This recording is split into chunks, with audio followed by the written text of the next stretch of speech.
Stephanie Sy from our NewsHour West Bureau will be back in a moment with today's headlines and the rest of today's news. Thank you.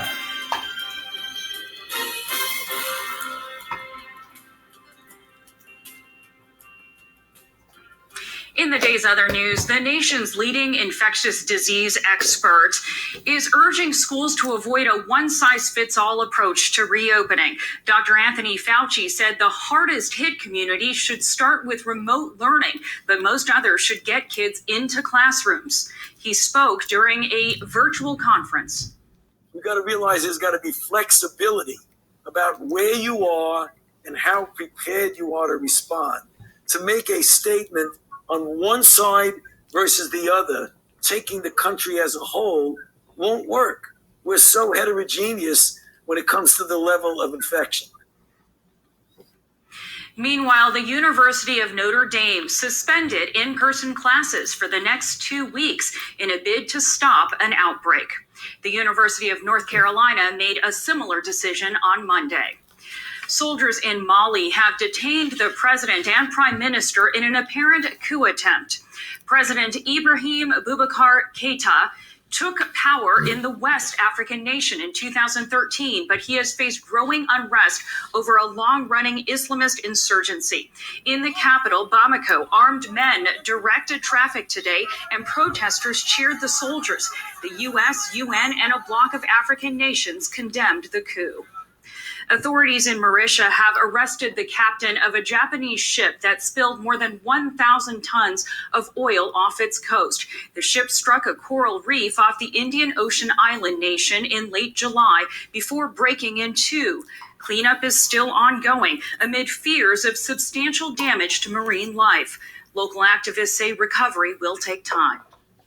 We expect that the cleanup will last for 7 to 8 more weeks. And then from there is going to be additional work to be done. But the work will be done on a more discreetly way, because the oil spill itself is one thing, but the consequences of the oil spill will last for a long time.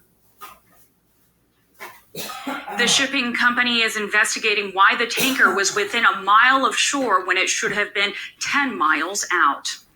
Back in this country, California braced for more power outages as a searing heat wave strained the state's electrical grid.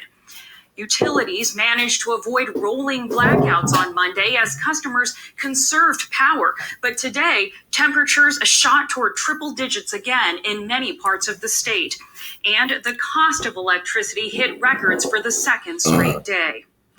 A federal judge in New York has blocked the Trump administration from rolling back health care protections for transgender people. Under the Obama-era Affordable Care Act, a rule had banned sex discrimination on the basis of gender identity. Well, those protections were set to be reversed by a new Trump administration rule as of today. But the judge intervened, citing a U.S. Supreme Court decision that already bars such discrimination in employment. And on Wall Street, a mixed trading day included a benchmark for the broader market. The Dow Jones Industrial Average lost 6 points to close at 27,778. The Nasdaq rose 81 points, but the S&P 500 added 7 points to close at a new record. It has now recovered all of its losses from the pandemic. Still to come on the NewsHour, Lebanon's militant group Hezbollah faces mounting pressure in the wake of Beirut's blast and an international murder trial. And Gloria Steinem discusses women's impact on American democracy a century after the suffrage movement's triumph. Hey, you. This is the PBS NewsHour from WETA Studios in Washington and in the West from the Walter Cronkite School of Journalism at Arizona State University.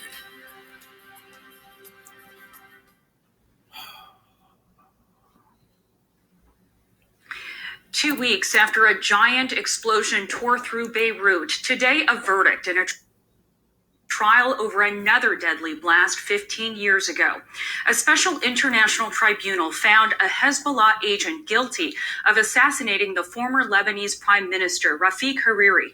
This at a tense time for the U.S. designated terror group as political and financial pressure grows.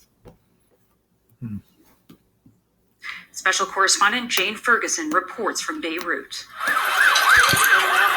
The suicide truck bomb that killed Lebanon's Rafik Hariri on Valentine's Day 2005 was sent there by Salim Ayash, a member of Lebanon's dominant political and military force, Iran-backed armed group Hezbollah. The trial chamber of count one. The other three accused were found not guilty. All were tried in absentia, with Hezbollah's leadership refusing to hand over the men who haven't been seen publicly for years. A fifth conspirator, Mustafa Badruddin, was killed in Syria 4 years ago, where he was commanding Hezbollah forces. The former prime minister's son, Saad Hariri, who also recently held the office, was in court for the verdict. Afterwards, he spoke to the press, saying, "The one who must sacrifice today is Hezbollah. It has become clear that the killers were from their ranks. They think that for this reason they will not be brought to justice and punished. I repeat, we will not rest until they are punished." The court, however, said it couldn't connect the killer to Hezbollah's leadership, citing insufficient evidence. Just days before the verdict, Hezbollah's leader Hassan Nasrallah dismissed the tribunal in a speech, saying, "We are not concerned with the Special Tribunal of Lebanon's rulings. We cling to the innocence of our brothers should unjust verdicts be issued against them." The killing of Rafik Hariri, a Sunni Muslim leader who was close to the US and Gulf Arab states, upended the delicate sectarian balance in Lebanon among Sunni, Shia, Christians, and Druze. Hariri had been pushing for the Syrian regime, then occupying the country, to stop interfering in Lebanese politics, and for Hezbollah and other militias to be disarmed. Hezbollah is a Shia force formed and funded by Iran. The US has designated it a terrorist organization. The verdict doesn't directly implicate Hezbollah, but the court of public opinion here in Lebanon finds it implausible that the group did not order the bombing. And the results of the inquiry come at a time when Hezbollah is under increasing pressure. The massive explosion that ripped through Beirut earlier this month, destroying a huge part of the city and killing some 200 people, led to widespread anger directed at the country's political elites, blamed for the mismanagement and decay that led to so much explosive material being left idle. Effigies of political leaders, including Nasrallah, were hung from a central square in Beirut, something Lebanon has never seen before. Hezbollah has grown in power and political influence in Lebanon in recent years. For them, it's a self-preservation tactic. The bottom line rationale for Hezbollah is to maintain what they call the resistance priority. This is maintaining its armed wing, its weapons, and so on, and independence to utilize that weaponry. Nicholas Blanford is a senior fellow at the Atlantic Council and author of 2 books on Hezbollah. He says the group's political power is based on having the right allies in Lebanese politics. Because it makes it easier to shut down any calls for talking about a national defense strategy in which perhaps Hezbollah would be blended with the Lebanese army, or it'd become a security force along the southern border with Israel. Really understand why someone starts crying. These are anathema to Hezbollah. Those allies helping Hezbollah maintain power include the Christian president Michel Aoun. In the Trump administration's latest attempts to check the group's power, cutting it off from those allies has become a new tactic. Threats to sanction Hezbollah-friendly politicians are growing louder. It would certainly muddle the situation because you have several powerful politicians, non-Shia, who are closely allied with Hezbollah, who, if sanctions were applied, they would have to weigh up on the one side the benefits of their alliance with Hezbollah, and on the other side their bank accounts. Within its own Shia Muslim base, Hezbollah still has strong support, but corruption and an economic crisis have squeezed that loyalty. In the Hezbollah stronghold of Dahia in southern Beirut, people are careful to separate their support for the group's resistance against Israel from grumblings about corruption. But support for Hezbollah remains strong? In the defending way and with his protecting our freedom and our land from Israel, yeah, of course. But on the political side, there's something that Hezbollah that got wrong by his allies, of course, first of all of his allies, They are very corrupt, you know. Whoa. When popular protests broke out last year, they called for entrenched political elites to step down. All of them, including Hassan Nasrallah. Even some areas of traditional Hezbollah support in the south of the country saw calls for change. The economy was collapsing after decades of corruption and mismanagement by politicians. Hezbollah, too, has had to cut back on its vast patronage support and services to its fighters and followers, causing some anger. But as tension grows in Lebanon, sectarian loyalties do too sometimes, as people look to the only leaders they have for protection. Sure, Hezbollah has its people's support. The people would not abandon the resistance. We are with the resistance till death. Even if we are dying of hunger, we are with the resistance till the last breath. Hezbollah continues to face military pressure from Israel. Both sides are trying to measure their retaliations against the danger of a devastating war. As pressure on Hezbollah mounts on several fronts, both domestically and internationally, the possibility of another explosion of violence increases. For the PBS NewsHour, I'm Jane Ferguson in Beirut, Lebanon. Judy, I'll send it back to you in Washington. Thank you, Stephanie. And today marks a full century since women won the right to vote with the ratification of the 19th Amendment to the Constitution. It actually didn't expressly grant the right to vote. Instead, the 19th Amendment said that the right should not be denied or abridged on the basis of sex. We want to close tonight with a conversation with the feminist activist Gloria Steinem that I recorded earlier today, and take a look at what was achieved then and in the decades since, as well as the struggles that remain. The battle for the right to vote began many decades earlier, and one of the driving moments came with the Seneca Falls Convention for Equal Rights in New York State in 1848. Roughly 300 women attended. In the decades that followed, the suffragette movement grew. Pioneers like Elizabeth Cady Stanton, Susan B. Anthony, Sojourner Truth, and Ida B. Wells organized protests, marches, and greater awareness that led to political action. That's going to cost them The U.S. everything. House of Representatives finally approved it in May 1920, and the Senate followed 2 weeks later. 3/4 of the states were needed to ratify, and Tennessee became the last to do so on August 18, 1920. But as hailed as the 19th Amendment was, the suffragist movement often sidelined women of color, and many faced huge obstacles for decades. While they showed up at the polls, Black, Latina, Asian, and Native American women all faced difficulties with voter suppression. The Voting Rights Act of 1965 finally guaranteed long-denied protections. Today, women's rights movements have grown again, including a drive to pass the Equal Rights Amendment, a campaign that first began in the 1970s. President Trump, who has been criticized for his own derogatory remarks about women in the past, marked the centennial today. That included a posthumous pardon for Susan B. Anthony. She was fined $100 after voting illegally in 1872. Today, I spoke with noted feminist activist and scholar Gloria Steinem. Gloria Steinem, thank you so much for joining us today.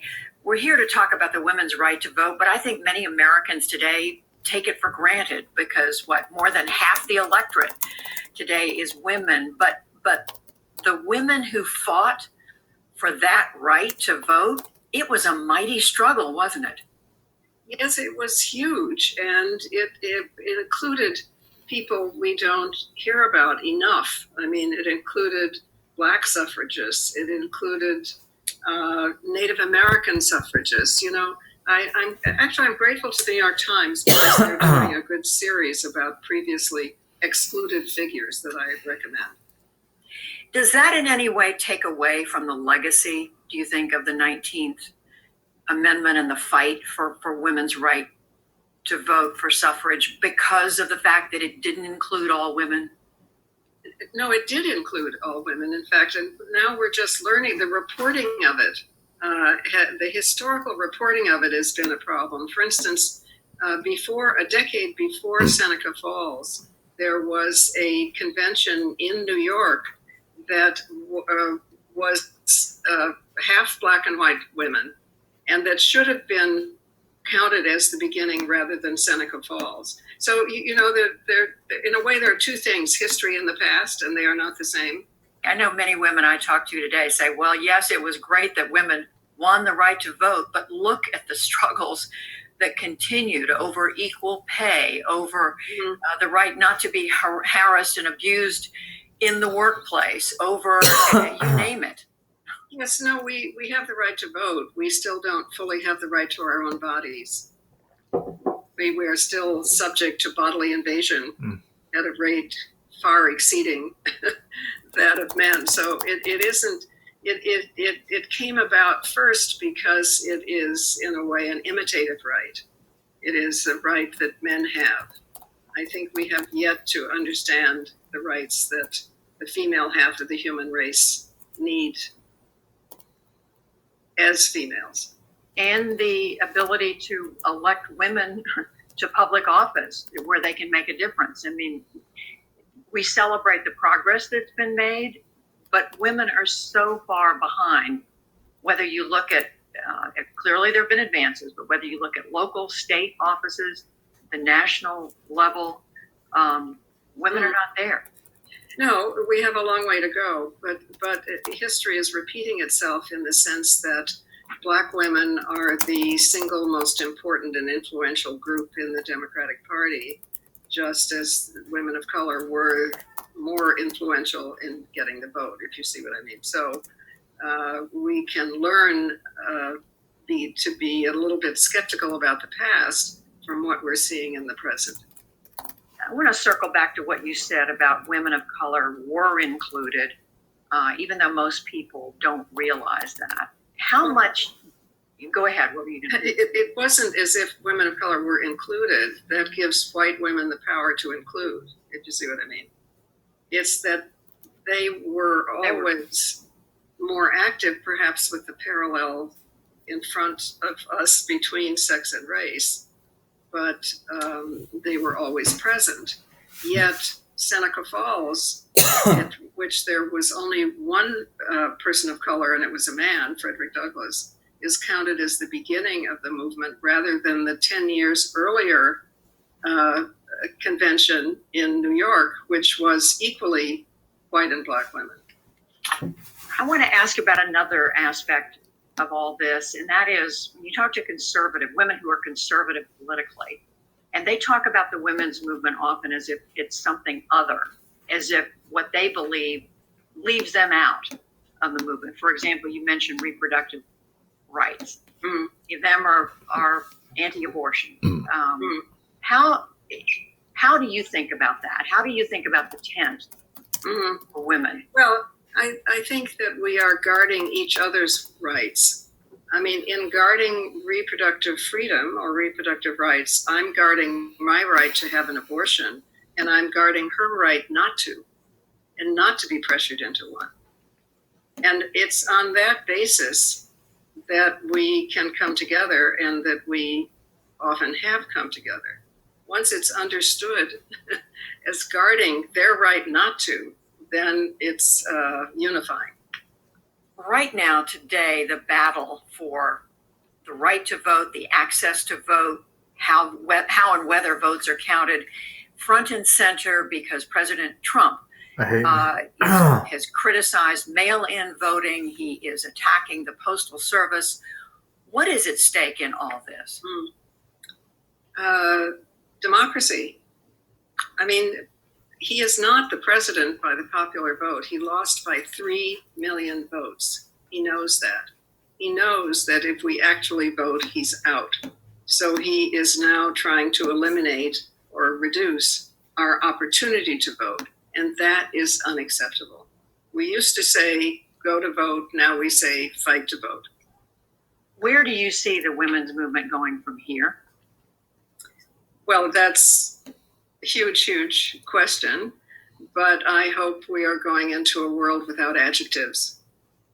I hope that In a sense, I think we are perhaps learning from the coronavirus that sees humans as humans. The coronavirus does not see gender or race or class or nationality. And that is the direction we need to go in. And perhaps out of tragedy is coming a changed consciousness. So you have some optimism or some hopefulness right now. Yes, well, I try to be realistic, but hope is a form of planning, so that should not be taken away from us. I'm going to remember that. Hope is a form of planning. Gloria Steinem, thank you very much for talking with us. Thank you. And online after this program, and we're so grateful, by the way, to Gloria Steinem. But after this program, you can join us for a special digital pre-show to kick off our convention coverage. That starts at 7 p.m. Eastern with our own Daniel Bush. You can watch that on our website, pbs.org/newshour, or on our YouTube channel. And that is the News Hour for tonight. We will be back at 8 p.m. Eastern with our special live coverage of the second night of the Democratic National Convention. Please stay with us. I'm Judy Woodruff. Thanks for watching, and we'll see you shortly. Someone gets angry. Major funding for the PBS News Hour has been provided by... When the world gets complicated, a lot goes through your mind. With Define Fidelity Wealth creep. Management, a dedicated advisor can tailor advice and recommendations to your life. That's Fidelity Wealth Management. Consumer Cellular. Here's the definition of preach. Johnson Deliver a and sermon Johnson. Financial services firm Raymond James. Women's Suffrage Centennial Commission.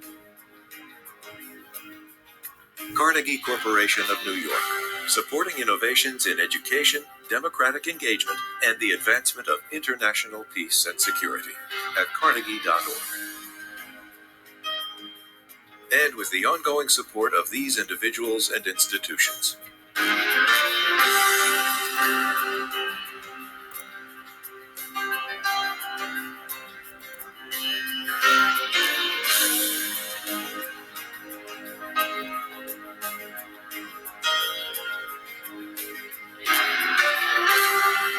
This program was made possible by the Corporation for Public Broadcasting and by contributions to your PBS station from viewers like you. Thank you.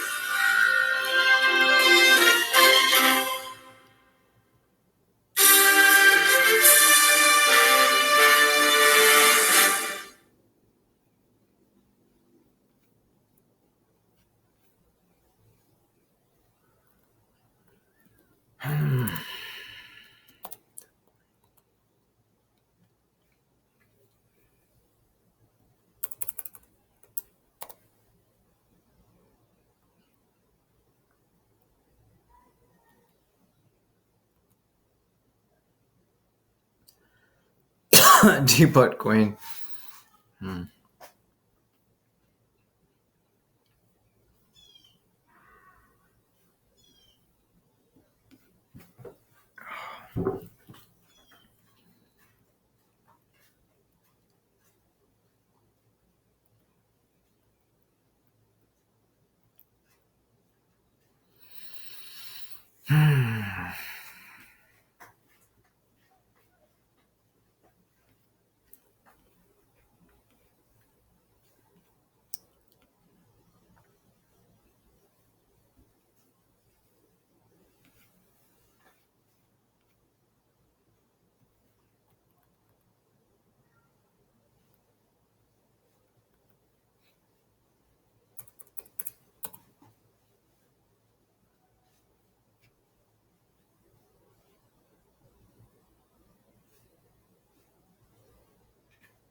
I'm going to explain to you why someone laughs about something. Yeah, these really need to be separate searches. I'm outside of this thing, so I think the video stopped because I wasn't watching. Right.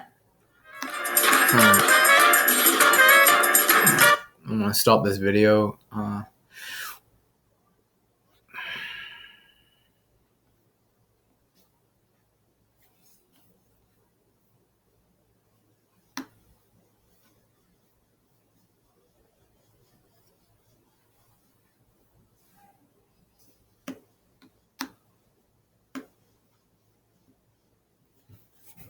Well, I now hate the word Preakness, just for the record. Preakness is a racing horse term, but apparently it also means sterilizing the females or maybe males of a species for being more royal than the rest of society. A penalty for good people. Remember, this is a felony society. If you're not working on murdering someone, you're not an American. No, I don't want that to be true. It's just what the church teaches, our church history teaches. I'm a witness. I'm a witness. All right, I'm going to pause this and get back to my research and make a video about Arista. Well, I won't even talk Arista and queens and monarchs, monarchy and monarchies. Monarchifers. Unusual words that are very old, and who's talking about old? Are very original is what I was trying to say. So anyways, uncommon. I don't even use the word uncommon. These are regular words. Regular words with a voice like totally went out on that. Regular words not regularly used. So anyways. All right. Cheers. Oh, maybe I didn't stop the video. Stop the video.